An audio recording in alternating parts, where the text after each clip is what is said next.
Hi, I'm Alan Stokel. Well, the first thing with weather is accuracy.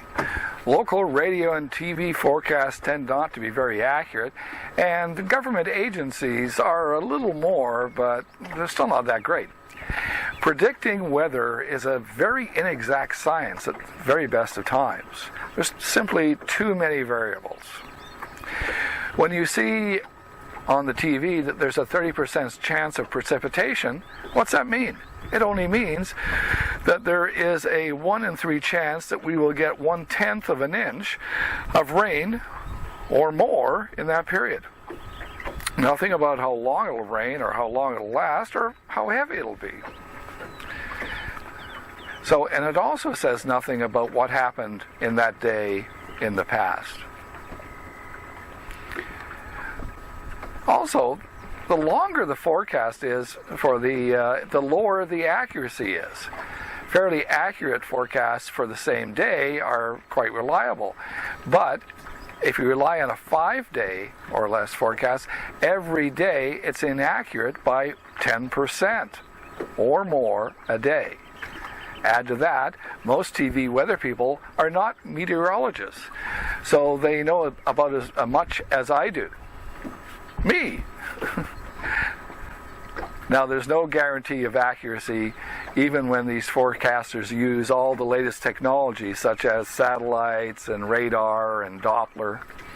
And there can be some amazing algorithms, but I have my own way of forecasting weather.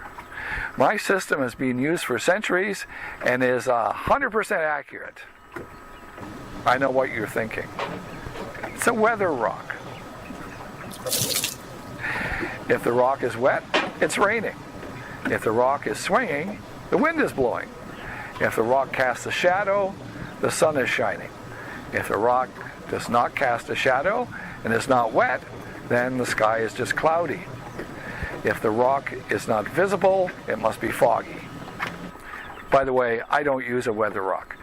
My predictions come from a higher source, the sky.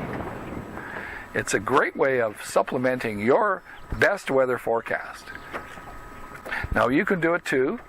I urge you to keep a weather log, observe changes that you have observed during this weather log, and it's even better if you have a barometer. If you have a barometer, the stormy, rain, change, fair, very dry markings was added to barometers in the early 20th century to try to sell them as weather predictors. In fact, it is the change or tendency that helps predict the weather, not the barometer. Now, here are a few cloud formations you will see in the northern hemisphere. Fair weather cumulus.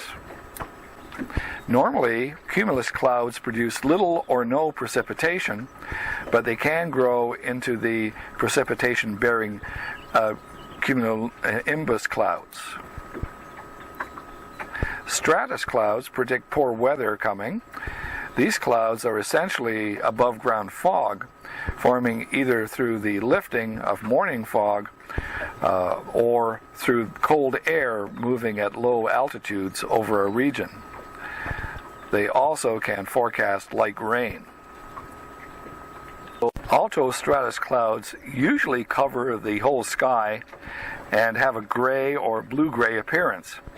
The sun or moon may shine through an altostratus cloud, but it will appear watery or fuzzy. An altostratus cloud usually forms ahead of a storm that has continuous rain.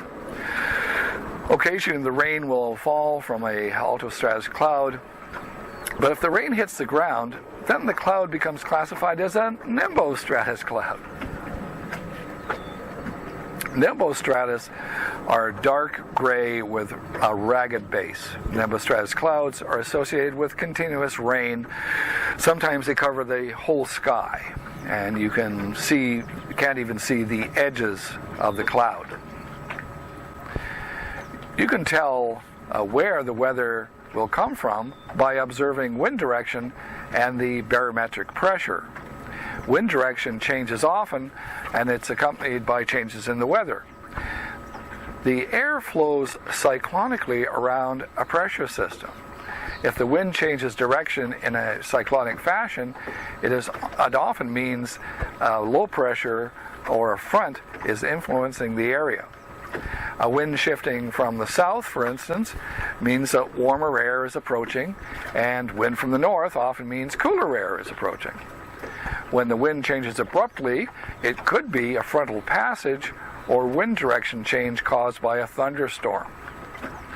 As a rule in my area, winds from the east quadrant and falling barometric pressure indicate foul weather, and winds shifting to the western quadrant indicate clearing and fair weather. But there are exceptions. So that's it. I'd love to hear your comments and suggestions. Please type them below, or you can email me. Give me a thumbs up and subscribe. It's always a critic. I'm Alan Stokel, and thanks for watching.